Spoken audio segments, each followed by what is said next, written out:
I retired, but Arthur hasn't retired. His life's work has just begun. He is a longtime collector, independent scholar of the Beat generation and its legacy, with special emphasis on the life and work of William S. Burroughs, although lately he has been branching out in serious ways, among other things, with this book. And today Arthur's talk is going to be about the John Tytell archive. So I'm going to give the floor to Arthur.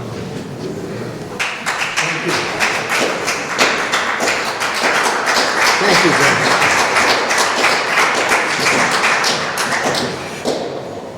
Good morning, everyone. I am pleased to premiere my latest presentation at our 7th conference of the European Beat Studies Network here in Vienna. Some of you may recall my presentation at our 2016 conference, Beat Impressions, a conversation with John Tytell. We have kept in touch with the pioneering Beat authority, and last year, Third Mind Books acquired his archive, which we will curate for sale. It contains the work product of Tytell's vast output over 5 decades, including early drafts and even entire chapters that were deleted from the published works. There are various editions of his books, journals with his contributions, letters, and myriad ephemera. We will focus here on materials relating to William S. Burroughs, whom Tytell was the first scholar to interview shortly after his return to the USA after a quarter century of legendary expatriate life all over the world. In 1973, Tytell, a professor at Queens College of the City University of New York, as he remains today, published an article in the American Scholar Journal titled "The Beat Generation and the Continuing American Revolution." It appeared only a decade after the initial notoriety of the Beat generation, as it was being subsumed by the 1960s counterculture and its aftermath, and placed the Beats in the continuum of searching American writing that began with the Transcendentalists a century earlier. There are already deep insights into Burroughs' work, such as this passage where his Naked Lunch is compared with T.S. Eliot's The Wasteland.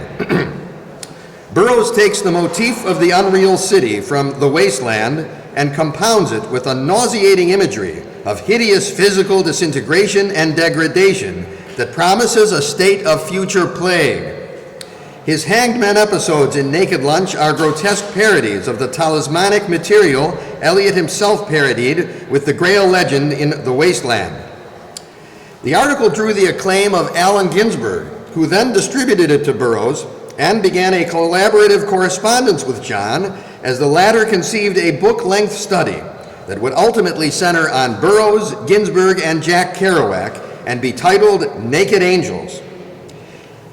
In this letter, dated February 6, 1974, the day after Burroughs' 60th birthday, of course, written on the verso of a flyer for a peace illumination walk in sympathy with suffering in Vietnam, in love with life everywhere, at which he was featured, Ginsberg writes to John near the end, "Burroughs is in New York, teaching already at CCNY."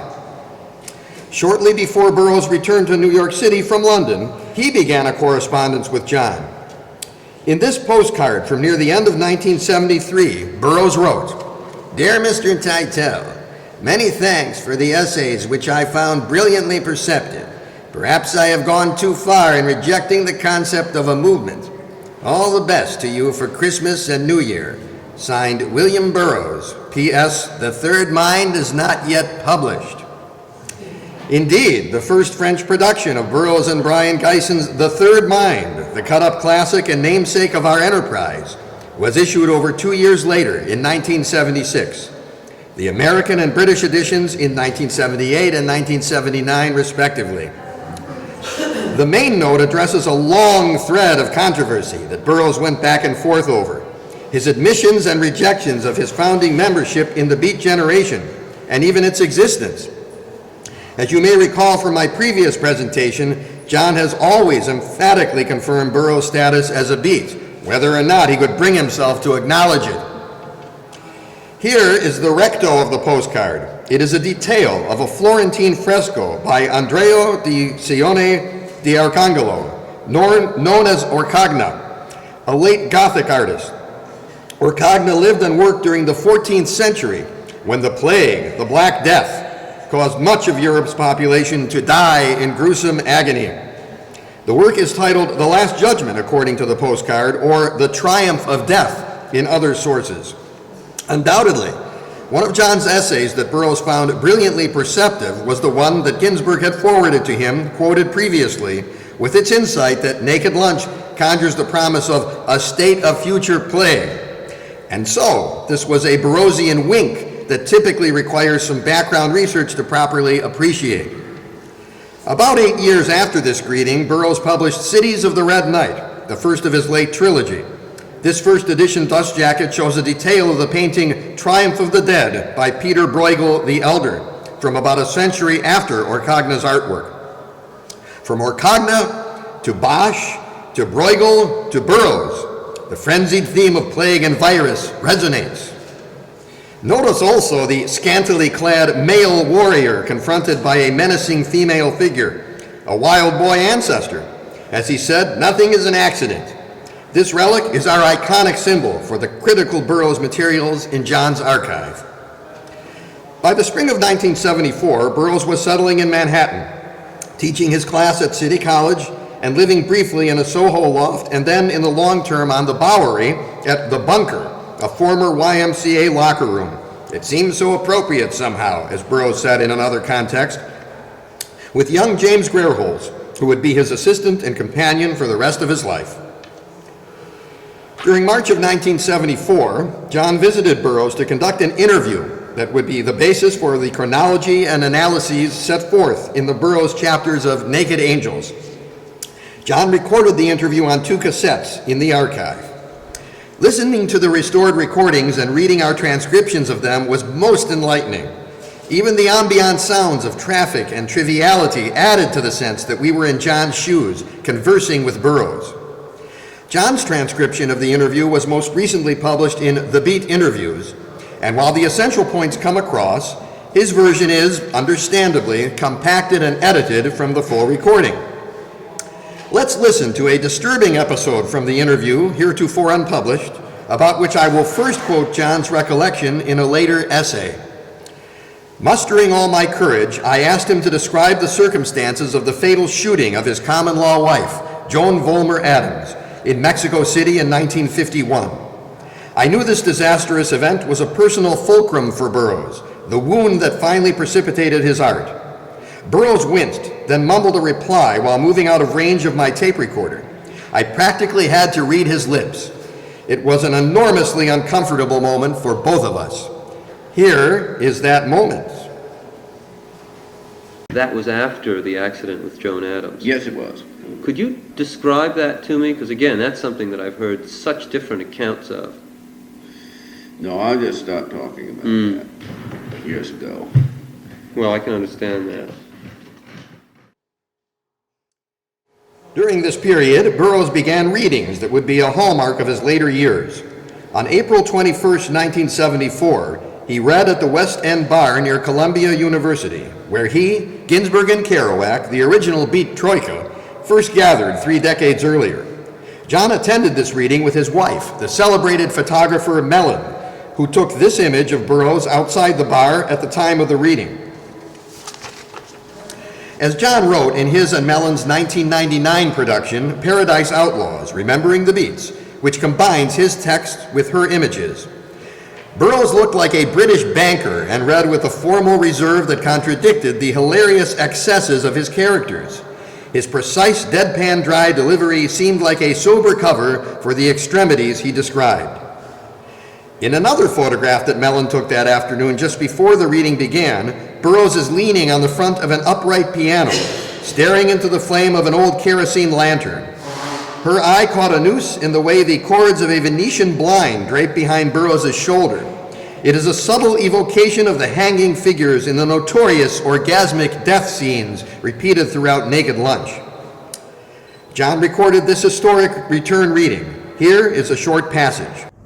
Through him, I was able to teleport myself to a Mayan set and bring back the picture. The whole thing was so pretty, I cooled it all the way in my reports. All I said was, it looks like a lovely what. Now that's code for weapon of unlimited potential.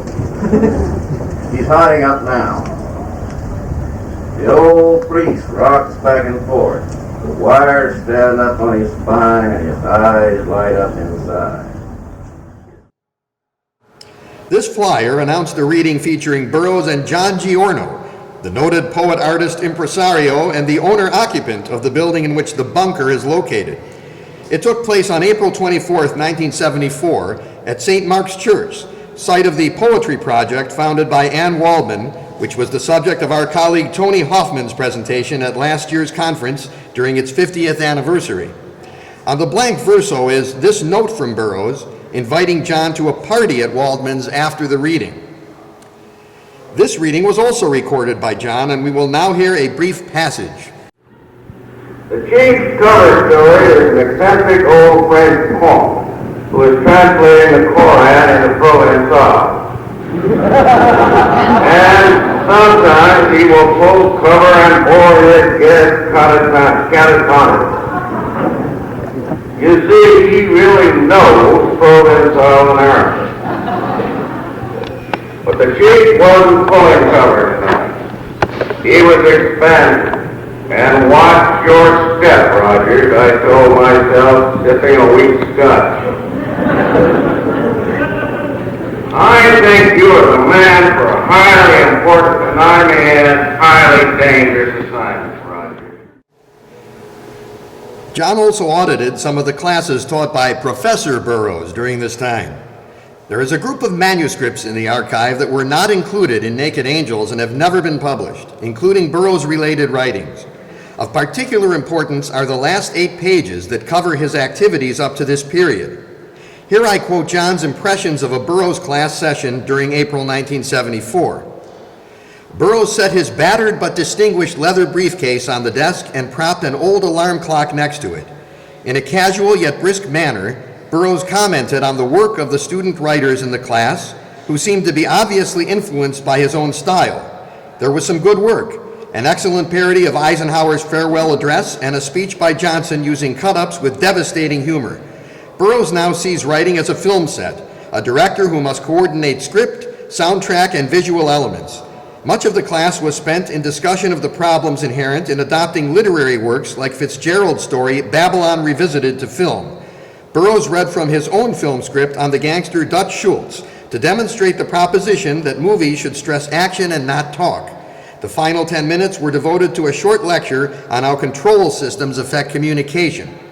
There is also the following analytical passage in this part of the discarded sections, which was highly revised as finally published in Naked Angels. Burroughs has an especially theoretical mind and has lately been conjecturing on the origins of words, comparing them to a viral illness, believing that communication will inevitably proceed beyond the purely verbal stage. He still sees the magical potential of language to present a clear picture of impending disaster, to catalyze consciousness and action. His primary linguistic concern is in finding a way to end the Western brainwash of verbal conditioning and the faith in progress it assures. By cutting the word lines, he intends to free the mind from restrictive habits and reflex responses. John recorded 2 successive sessions, circa April 1974, where Burroughs held forth and interacted with students. This recording is one of the most significant Burroughs relics in the archive, as we can begin to glean from the excerpts of Naked Angels outtakes I have just quoted. Here, Burroughs imparted his concepts, ideas, and structures with unprecedented clarity and detail as he applied them to his own and his students' assigned works. He seems to have been inspired by his students' intelligence, and he sometimes lavishly complimented their work. This belies what some biographers described as a disillusioned Burroughs who complained that his students were unresponsive to his painstakingly prepared lessons. We listened to and transcribed these sessions, where Burroughs' statements are audible, if not his students'. Here, he explained and most critically reduced to an equation his core concept of the system of control through viral language and its application to what he perceived as the only game humanity has always played. For the last class, I was considering control systems and the essential role played in control systems by communication. Give a definition of communication here. It cause distance effect with intention, attention, and duplication. Now, communication is the action of impelling an impulse from a source point across a distance to a receipt point with the intention of bringing into being at the receipt point a duplication of that which emanated from the source point. I think that's fairly good definition. That is, you talk, you're trying to recreate a duplication of your meaning at the other end of the terminal. All games involve communication, cause, distance, and effect. The point of any game is to produce an effect on the opponent and keep the opponent from producing an effect on you. And games really end in the same impasse as communication and control. All games are hostile. Basically, there's only one game, and that game is war. The old army game from here to eternity. Naked Angels was first published by McGraw-Hill in 1976 and has remained in print by various publishers ever since. In this memorandum with cover letter dated January 19, 1976, to John's editor Joyce Johnson, Burroughs offered point-by-point corrections, some of them a matter of interpretation and others outright factual errors. After reading an advance copy, he expressed the hope that these corrections can be made in the text before it goes into a paperback printing. I compared Burroughs' points with the first paperback edition of 1977 and did not notice any changes, but John did make a few minor changes for the Grove Press editions of 1986 and 1991. For example, in response to Burroughs' point that the trust fund myth has already been disposed of, John changed the phrase on page 37 from provided for by a trust fund to provided for by a modest trust fund. And a reference on page 43 that Burroughs purchased 100 acres of land in Algiers, Louisiana, down to the corrected less than an acre. What I found most amusing about Burroughs' memo is a certain 6 of one, half a dozen of the other quality where he made distinctions so slight that they aren't really refuted in the passage he corrected, or claimed to point out an error by basically repeating while adding detail to the phrase. An example of the former is, Burroughs installed Hunky in a $15 a month slum tenement on the Lower East Side, quoted with the correction that Hunky installed himself in the Henry Street apartment on the basis of a habit we shared. An example of the latter is when he quoted, Burroughs bought land in Texas, settling near a town called New Waverly, followed by his correction that he actually bought 100 acres and a farmhouse near New Waverly, Texas, and raised marijuana. I was reminded of this tendency applied to myself during my single visit with Burroughs during 1995. I brought up that Samuel Beckett had referred to him as a writer. He sternly almost snapped, as if to correct me, that Beckett said that about him. He right away returned to his kindly, gracious manner and said to me, I took it as a compliment. Burroughs published naked corrections in the July 1976 issue of the literary journal The World, published by the Poetry Project and edited by Waldman. It is a different essay-like version of his memo to Johnson with emphasis on his lineage, early years, and stipend trust fund. Again, Burroughs illuminates and expands upon, but does not really contradict, John's text about him in Naked Angels. Naked Angels had an instant impact that still echoes, truly launching canonical beat scholarship, not least of Burroughs. It was again amusing to read the first reactions of the American literary establishment and made us appreciate what John broke through. Here is the entire capsule review of the April 5th, 1976 issue of The New Yorker. We could almost imagine as if it had been written by the monocled Eustace Tilley himself.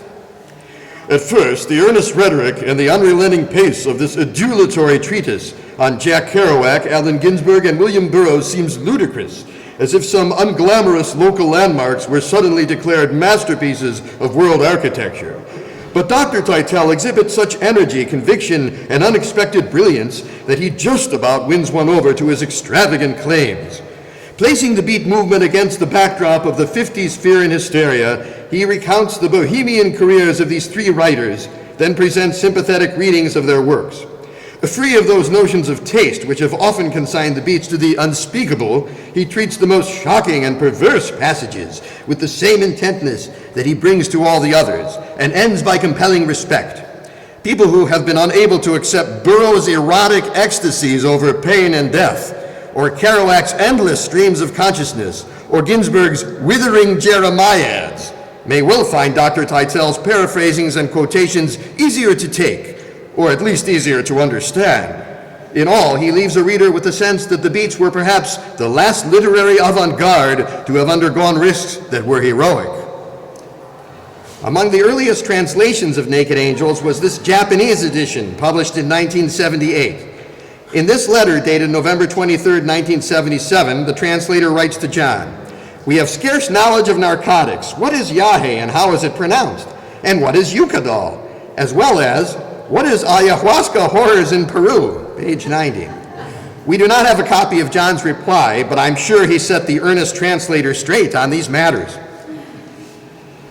John's first encounters with Burroughs that we have reviewed were a profound foundation for the groundbreaking chapters of Naked Angels, the Burroughs chapters and essays in his subsequent books, including Paradise Outlaws, the Beat Interviews, and Beat Transnationalism, and numerous reviews of Burroughs' works and other contributions to journals and magazines. John met with Burroughs several times after 1974, such as at the Nova Convention in New York City during 1978, and the conference to commemorate the 25th anniversary of Kerouac's On the Road, held at the Naropa Institute in Colorado during 1982. We have seen and heard but a fraction of this archive, the process and fruit of a half-century's worth of standard-setting scholarship that first put and has helped keep Burroughs and the Beats on the map. We look forward to fully curating John Tytell's archive with third mind thoroughness and selling this treasure intact to an institution for the benefit of future generations. Thank you.